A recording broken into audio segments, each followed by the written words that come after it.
προτίμησα να βγάλω κάτι που έχω μέσα μου. Συνήθως λοιπόν όταν περνάω δύσκολες μέρες, σε τρία πράγματα καταλήγω. Ότι πρέπει να έχεις υγεία, την οικογένειά σου και φίλους. Η κρίση που βιώνουμε δυστυχώς επηρεάζει τόσο την υγεία μας, όσο τους φίλους, όσο και την οικογένειά μας. Εγώ λοιπόν, όταν γνώρισα τον κύριο Λιγερό, κατάλαβα ότι εάν επενδύσουμε στην προσπάθεια που κάνει, θα έχουμε σύντομα αποτέλεσμα. Έτσι θα έχουμε καλή υγεία, θα έχουμε καλά τους φίλους μας και καλά την οικογένειά μας. Θα ήθελα να ρωτήσω, φαντάζομαι ξέρετε περισσότεροι, έτσι στα φωναχτά να πούνε δύο-τρεις τι είναι ο Νίκος Λιγερός. Από το βιογραφικό του. Άλλος. Στρατηγικός αναλυτής. Έλληνας. Είναι το βασικό λοιπόν, που εμένα κύριε Λιγερέ, δάσκαλε, ήταν το πρώτο πράγμα ότι είστε Έλληνας και πατριώτης, που με έκανε να θέλω πολύ να σας γνωρίσω.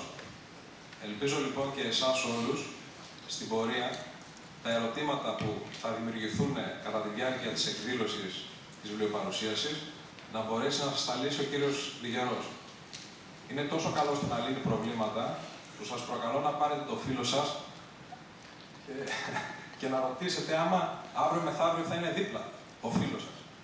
Είναι ικανός στο να μαντέψει, να προβλέψει αν αυτός είναι δίπλα. Εμένα λοιπόν το επόμενο που χαρακτηρίζει για μένα τον κύριο Λιγερό είναι ότι είναι φίλος της ΟΝΕΡ. Γιατί όντως δεν είναι πρώτη φορά που κάνουμε εκδήλωση μαζί του. Είναι η τέταρτη, η πέμπτη μέσα σε 6 μήνες, κλείνουμε σχεδόν 6 μήνες από την πρώτη εκδήλωση που ξεκινήσαμε στη Θεσσαλονίκη. Και αυτό δείχνει ότι είναι φίλος της ΟΝΕΡ. Ξεκινήσαμε λοιπόν και εμείς μαζί του αυτή την προσπάθεια. Δεν ξέραμε ότι πρόκειται για μαραθώνιο. Στην πρώτη εκδήλωση είχα πει ταξίδι.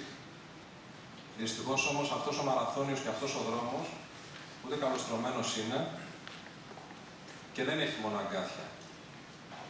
Είναι για όσους ακολούθησαν στη Γάβδο σαν το μονοπάτι της Τρυπητής. Που στα 4 χιλιόμετρα κακοτράφανου δρόμου βρήκαμε μόνο νερό.